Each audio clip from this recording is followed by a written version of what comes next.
I don't love you anymore. I said it like ripping off a bandage. Fast. Brutal. Final. Kaito didn't move. His coffee sat untouched between his hands, still steaming.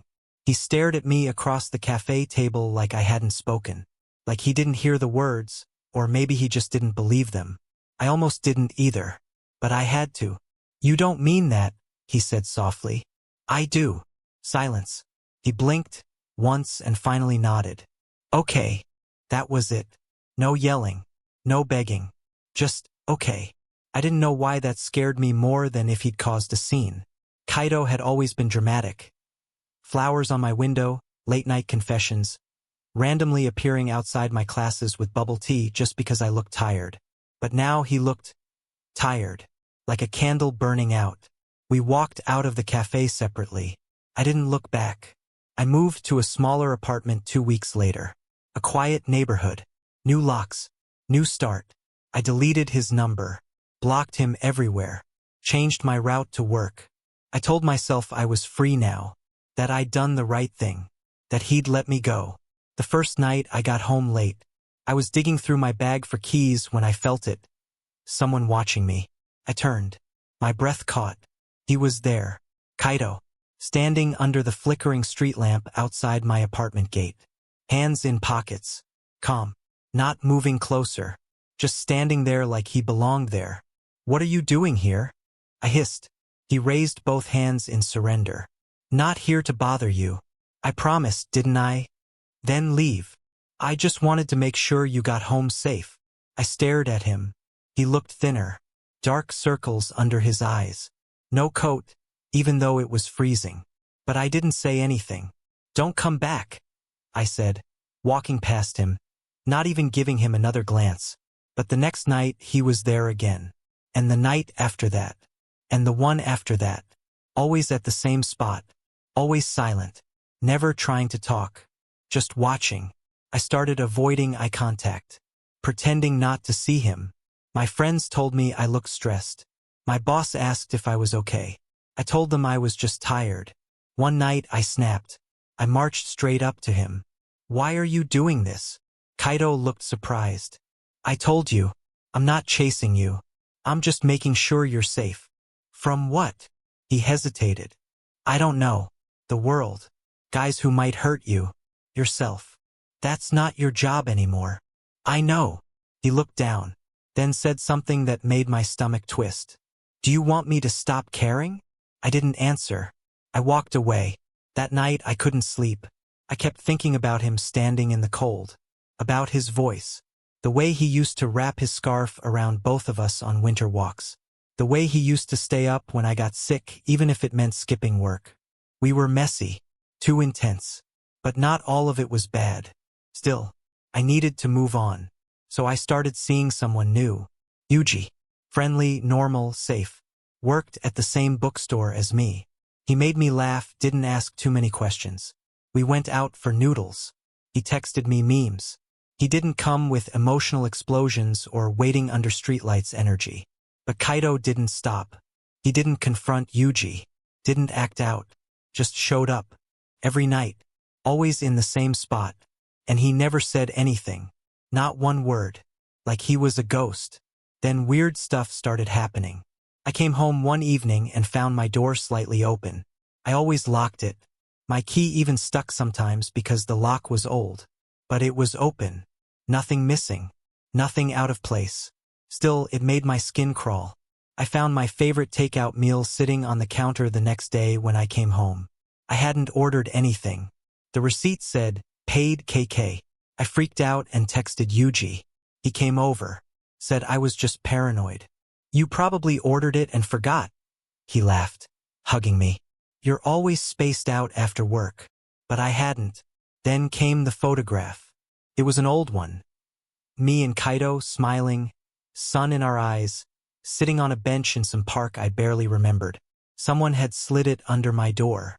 No note, no writing, just that photo. I lost it.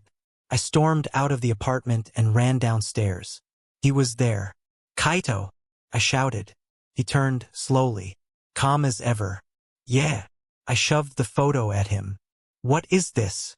Are you trying to mess with me? He took it, stared at it for a long moment. I didn't send this, right? I didn't, he said again quietly. I haven't even seen that photo before. Then who did? You're the only one who. I swear, Riku. There was something different in his eyes. Not guilt, confusion, a little fear. I would never break into your place, he said. Not even now. Not even if I still. He cut himself off. I backed away, my heart thudding. Just stay away from me. He nodded, slowly. Okay. But that night I couldn't sleep again. I lay in bed, eyes on the ceiling, heart racing. There was a noise, soft, metallic. I grabbed my phone flashlight and tiptoed to the front door. Nothing. But there was something under the mat. A lighter. Gold. Kaido's initials on it. I didn't even wait till morning. I called Yuji. Told him to come over. I needed company. Needed someone there. He came, sleepy but smiling. I cried a little in front of him.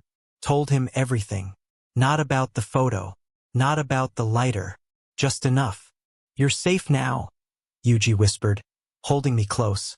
I slept on the couch. Lights on. I woke up at 3 a.m. because of the sound of something falling. Yuji wasn't on the other couch anymore. My stomach sank. I tiptoed to the kitchen. He was on the floor, unconscious, and right beside him on the tiles was Kaido's lighter. Yuji was still breathing. I checked his pulse with shaky fingers. It was there, steady, thank God. But his head had hit the floor hard. A red bump was forming already. I grabbed a cold can from the fridge and pressed it gently against his temple. His eyes fluttered open a few minutes later. What happened? He mumbled. You tell me, I said, my voice dry. I found you passed out on the floor. He blinked a few times, then sat up slowly, wincing. I got up to get some water. I think I tripped or something. That's all. That's all, I said, pointing. And that just appeared beside you? He looked confused, then followed my finger to the gold lighter. Kaido's lighter. The same one I used to watch him flick open during long walks. The one he said he'd had since he was a teen. The one I saw under my doormat the night before. Where did that come from? Yuji asked. You tell me, I said again, colder now. Have you been in contact with him? No. Why would I be? I didn't answer. I didn't know who to believe anymore. After Yuji left later that morning, I sat on my floor, staring at that lighter. I hadn't heard from Kaido since the night I yelled at him. But there was no way he could have come in. I'd locked the door. Twice. My phone buzzed. A message from an unknown number.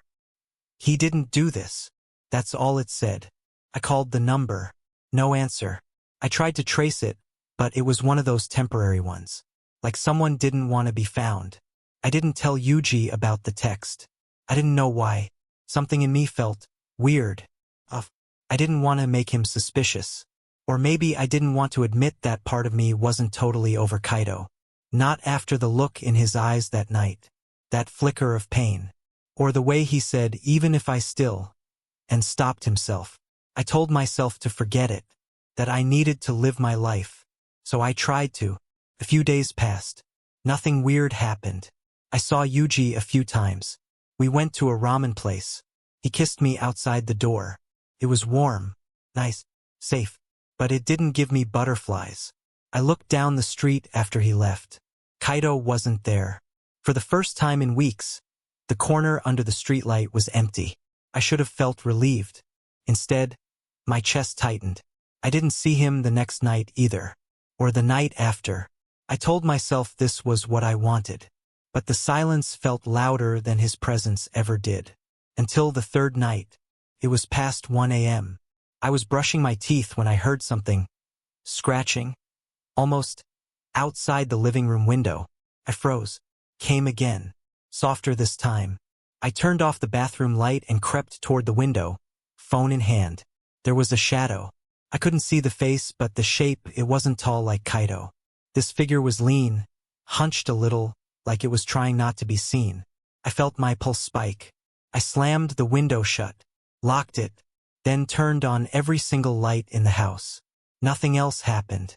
I didn't sleep that night. The next day I went to Kaido. I know, I shouldn't have, but I did. I found him in front of his old apartment. Sitting on the steps, hoodie pulled over his head, legs stretched out like he'd been there all night. He looked up, surprised. Riku. I stood there, awkward, angry, confused, relieved. Did you send that text? I asked. What text? The one that said, he didn't do this. He shook his head. No. I didn't even know anything happened.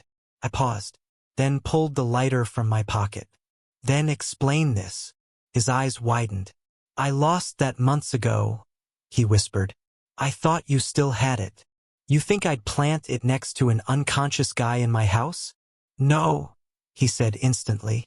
Never. I stared at him. Why were you always standing outside my place? I told you. I just needed to know you were safe. I didn't follow you. Didn't touch your door. Nothing.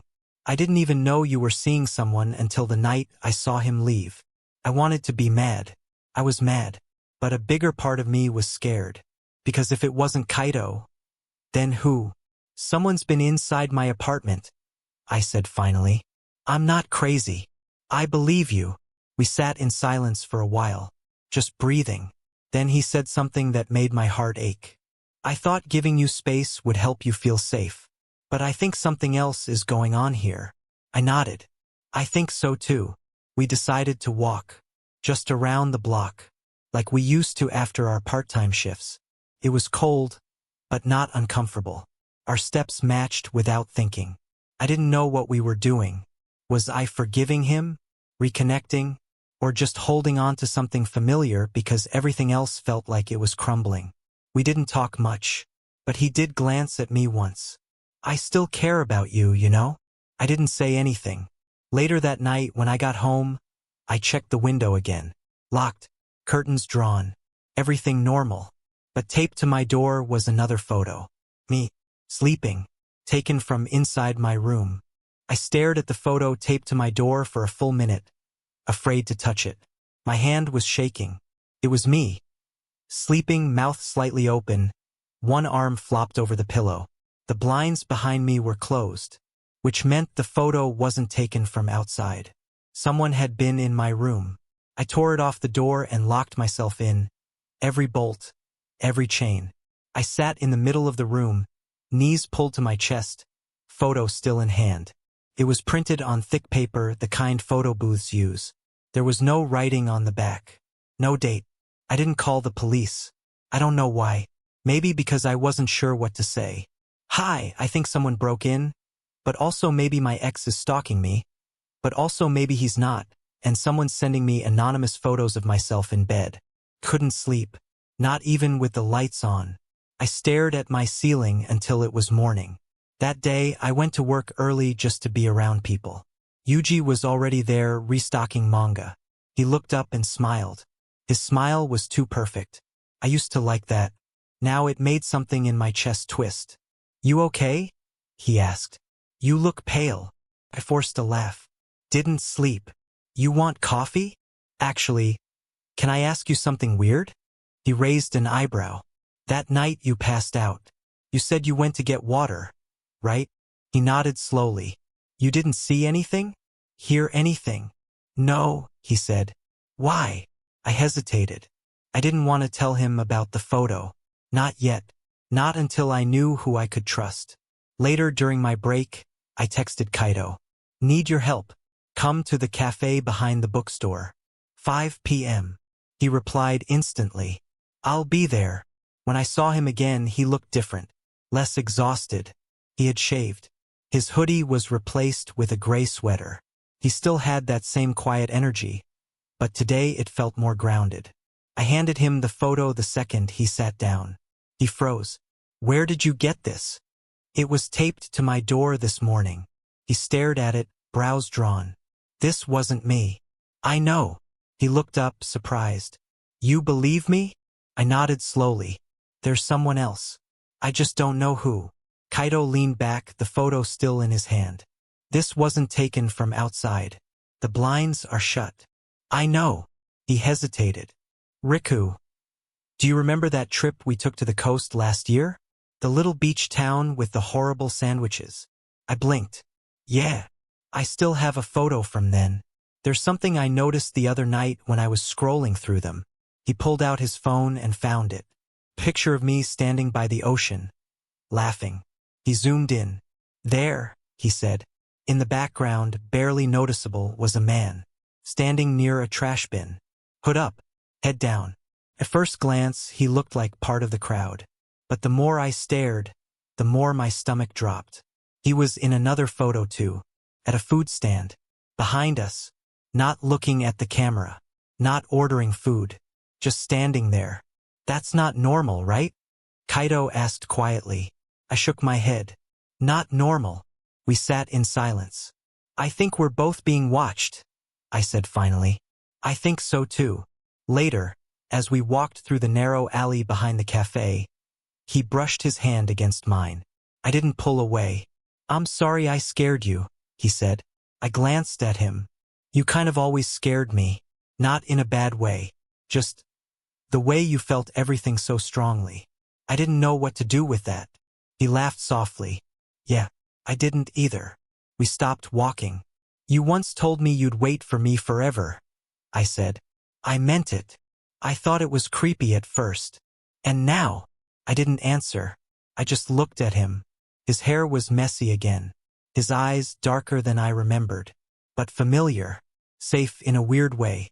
That night when I got home, I found a small box at my door. No name. No label. Inside were 3 things. A USB drive. A torn notebook page with my name on it. A piece of broken glass with something red smeared across it. I didn't even go inside. I walked right back out and went straight to Kaito's place.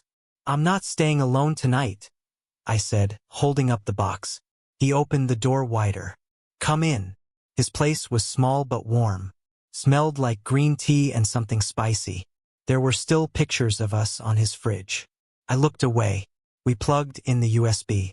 Contained 1 video. Security footage. Grainy. It showed my apartment hallway. At 3:04 a.m., a figure in a black hoodie appeared. Not tall. Not wide. Slender. They picked the lock in seconds. Slipped in like they'd done it before. They left 30 minutes later. My stomach flipped. I've seen that walk before, Kaito said suddenly. What? The way they walk. That little limp. That slight tilt of the head. He grabbed his coat. We're going to your workplace. What? Why? I need to be sure. He didn't explain on the way. He just told me to stay behind him. When we reached the bookstore, he led me through the staff hallway and stopped by the employee lockers. Then he pointed at the security camera in the hallway corner. You said Yuji was the only one there the night he passed out, right? Yeah. He went to the back room and sweet-talked the sleepy manager into letting us check the camera logs. We watched together. Yuji was alone, or so we thought. But around 2:17 a.m., someone else appeared, wearing the same hoodie, not facing the camera. They stopped at Yuji's locker, opened it with a key, pulled out a phone, then left. Whose locker is that? Kaito asked. Yuji's.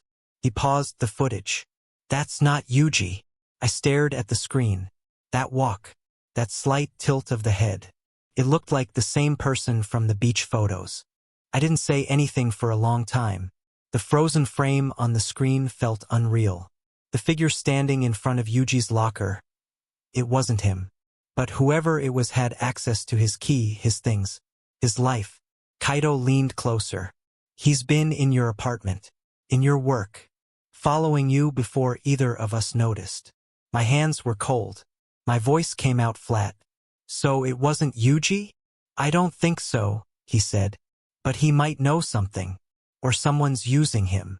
The thought made my skin crawl. Kaito turned to me. We need to talk to him. Carefully. Don't mention the USB. Don't mention the locker. I nodded, even though my head felt fuzzy. My legs were numb from standing too long. Or maybe from fear. The next day, I went to work like everything was normal.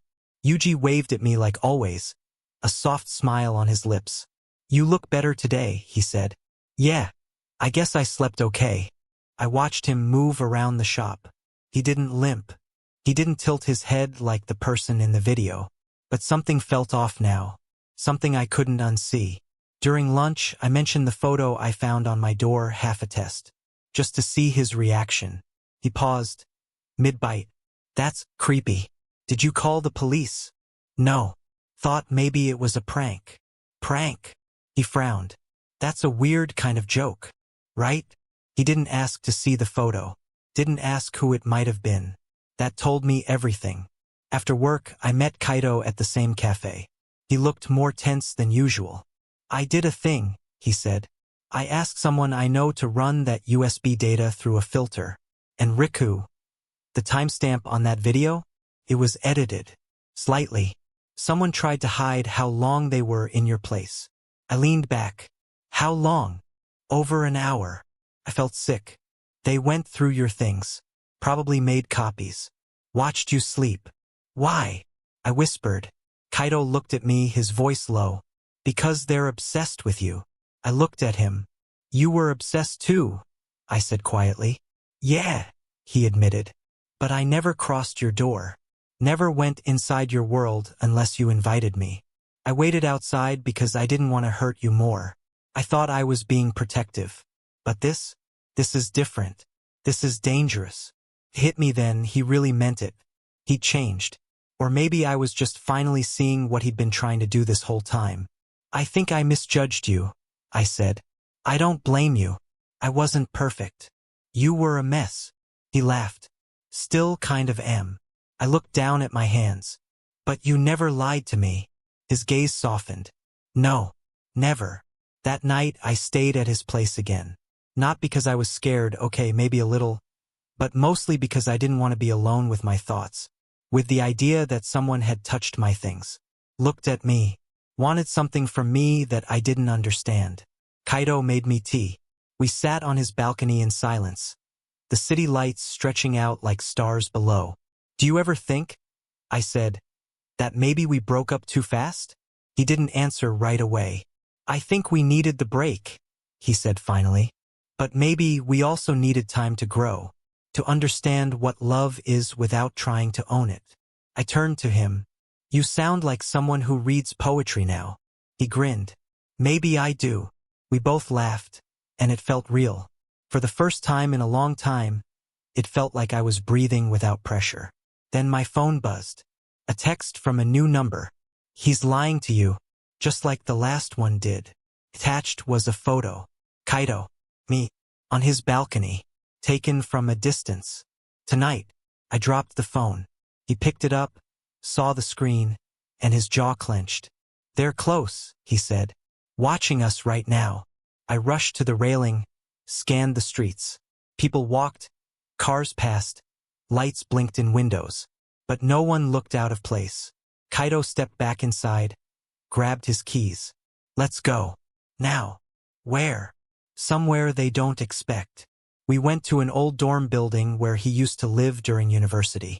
No cameras. No doorman. Just a keycard he still hadn't returned. It felt like stepping into a memory. His posters still half peeled. A cracked mug on the desk. Blankets folded in the corner. They don't know this place, he said, locking the door behind us. We sat on the bed, backs to the wall. It was quiet. Too quiet. Then Kaito turned to me, his voice low. I need to tell you something, before this gets worse. I looked at him, afraid of what would come next. My ex, he said. The one before you. He was dangerous. Controlling. He followed me after we broke up. Broke into my dorm. Left photos. Like the ones you've been getting. My heart dropped. What happened to him? He disappeared. One night he just stopped showing up. No one knows where he went. You think it's him? I don't know. But I've felt this before. This fear. The way they twist everything. Make you doubt everyone. I didn't know what to say. I just reached out and took his hand. His fingers curled around mine like they'd been waiting. I'm scared, Kaito. I won't let anything happen to you. Not again. He pulled me into his arms. No words. Just warmth. Outside, the wind howled. Inside, we held onto each other like the world might fall apart. and someone somewhere was watching. The dorm was dark, quiet, and safe, or so I thought. I woke up just before dawn. Kaido was asleep beside me, arm over his eyes. The silence felt different, too still. The air had weight, like something was pressing against the walls. I sat up slowly. That's when I saw the door. Unlocked. Slightly open. My pulse spiked. I got out of bed carefully, tiptoeing across the floor. I didn't even breathe as I reached out and gently pushed it shut. Locked it. Twice. I turned around and froze. Someone was standing in the hallway, just inside the dorm. Hood up. Same figure. Same tilt of the head. They weren't looking at me. They were staring at Kaido. My voice caught in my throat. "Who are you?" The figure slowly turned to me and pulled the hood down.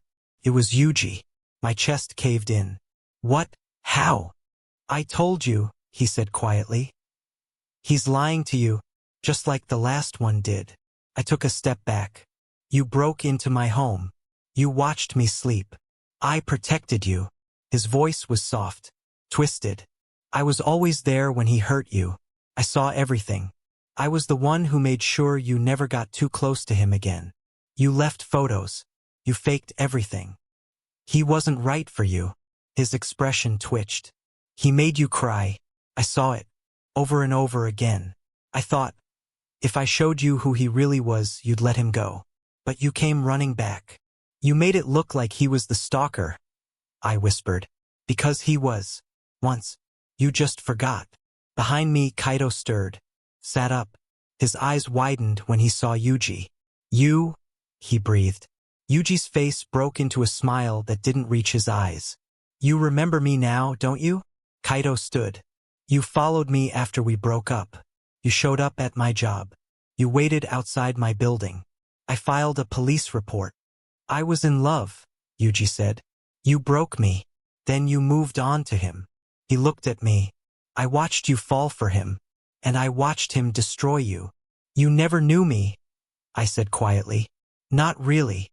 His eyes flicked to me. "I knew you better than he ever did." Kaido stepped between us. "Leave now.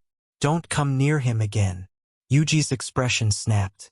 "If I can't have him, no one can." In that second, Kaido lunged. There was a struggle, fast and loud. Kaido tackled Yuji to the floor, hands trying to keep his arms down. I grabbed the lamp from the desk and smashed it against the floor, shattering it. The sound sent Yuji into panic. I called the police while Kaido held him down. They came fast. Turned out Yuji had been watching us for over a year. His apartment was filled with photos, notes, copies of my keys, even the lighter. He wanted to isolate me from everyone, especially Kaido. I gave my full statement. So did Kaido. And then, suddenly it was quiet again. Weeks passed. Kaido didn't push me. He didn't wait outside anymore. He didn't send messages or flowers or notes. He just existed gently in the background like the sky, always there but never too close. Until one evening, I knocked on his door. He opened it, surprised. "Hey, I missed you," I said, voice barely above a whisper. He didn't speak, just stepped aside and let me in. We sat in his tiny kitchen, tea between us. The same way it always started. "I've been thinking," I said, "about how love isn't supposed to feel like a cage. But it's also not meant to feel like you're all alone." He nodded, eyes locked on mine. "I'm tired of being afraid," I said. "I'll never let anyone hurt you again." "I know, but I don't want you to just protect me. I want you to grow with me." He smiled. "No waiting outside my building. No weird surprises. No ghosting when things get hard." "I promise," he said softly. I reached out and took his hand. "You still love me?" I never stopped. The city lights blinked through the window. This time, when he walked me home, he didn't stop at the gate. He came inside. We didn't kiss right away. We didn't rush. We just sat beside each other on the couch, fingers intertwined, hearts slowly sinking again. And for the first time in a long time, I felt safe, seen, and loved.